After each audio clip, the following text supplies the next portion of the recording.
Rumpelstiltskin by the Brothers Grimm. Hello, this is Natasha, and I'm dropping by with a famous fairy tale. Now Bertie's friend, Sadie the Swan, tells me that she's met one or two fellows like the man in this story. At first he makes himself very useful and helpful to a girl, but later on he becomes a bit of a pest. His name is Rumpelstiltskin.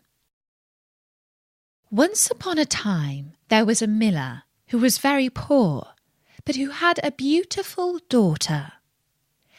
Now it happened that he had an audience with the king, and in order to make himself appear as a person of importance, he said to him, "I have a daughter who can spin straw into gold."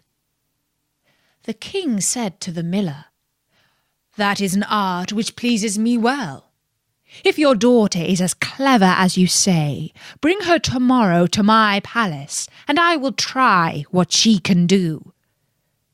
And when the girl was brought to him, he took her into a room which was quite full of straw, gave her a spinning wheel and a reel, and said, "Now set to work. And if by tomorrow morning early you have not spun this straw into gold during the night, you must die." Thereupon he himself locked up the room and left her in it alone. So there sat the poor miller's daughter, and for the life of her could not tell what to do. She had no idea how straw could be spun into gold, and she grew more and more miserable, until at last she began to weep. But all at once the door opened, and in came a little man, and said, "Good evening, Mistress Miller. Why are you crying so?" "Alas," answered the girl, "I have to spin straw into gold, and I do not know how to do it." "What will you give me," said the mannikin, "if I do it for you?" "My necklace," said the girl. The little man took the necklace, seated himself in front of the wheel, and whirr, whirr, whirr, 3 turns, and the reel was full. Then he put another on, and whirr, whirr, whirr, 3 times round, and the second was full too. And so it went on until the morning, when all the straw was spun, and all the reels were full of gold. By daybreak the king was already there, and when he saw the gold he was astonished and delighted. But his heart became only more greedy. He had the miller's daughter taken into another room full of straw, which was much larger, and commanded her to spin that also in one night, if she valued her life. The girl knew not how to help herself, and was crying, when the door again opened, and the little man appeared and said, "What will you give me if I spin that straw into gold for you?" "The ring on my finger," answered the girl. The little man took the ring, and again began to turn the wheel, and by morning had spun all the straw into glittering gold. The king rejoiced beyond measure at the sight, but still he had not gold enough, and he had the miller's daughter taken into a still larger room full of straw, and said, "You must spin this too in the course of the night. But if you succeed, you shall be my wife." "Even if she be a miller's daughter," thought he, "I could not find a richer wife in the whole world." When the girl was alone, the mannikin came again for the 3rd time, and said, "What will you give me if I spin the straw for you this time also?" "I have nothing left that I could give," answered the girl. "Then promise me, if you should become queen, your first child."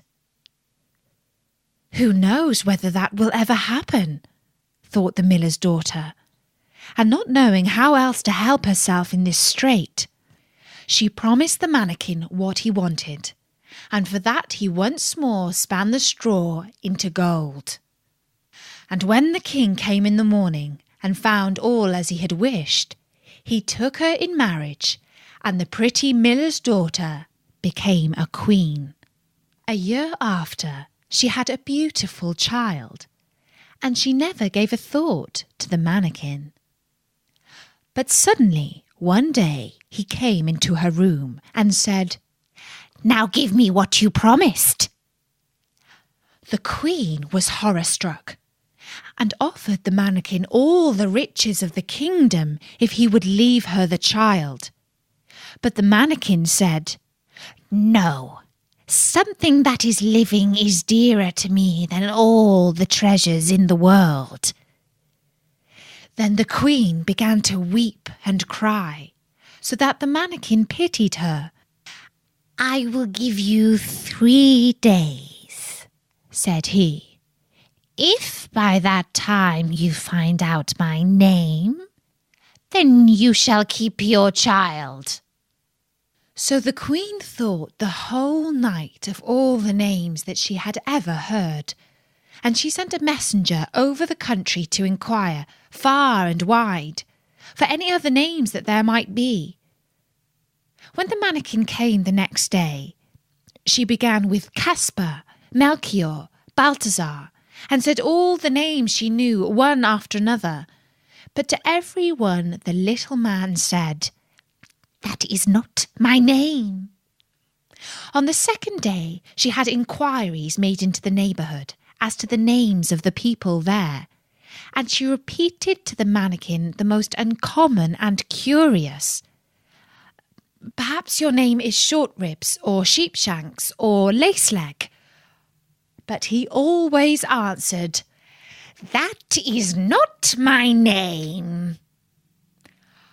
On the third day the messenger came back again and said, "I have not been able to find a single new name, but as I came to a high mountain at the end of the forest, where the fox and the hare bid each other good night, there I saw a little house, and before the house a fire was burning, and round about the fire quite a ridiculous little man was jumping. He hopped upon one leg and shouted, 'Today I bake, tomorrow brew, the next I'll have the young queen's child. Ha! Glad am I that no one knew that rumpelstiltskin I am styled.'"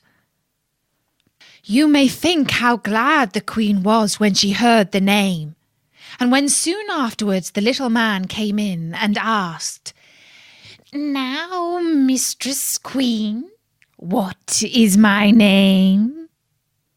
At first she said, "Is your name Conrad?" "No." "Is your name Harry?" "No."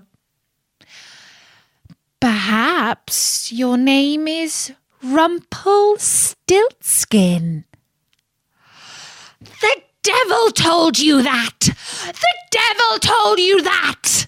cried the little man, and in his anger he plunged his right foot so deep into the earth that his whole leg went in, and then in rage he pulled at his left leg so hard with both hands that he tore himself in two.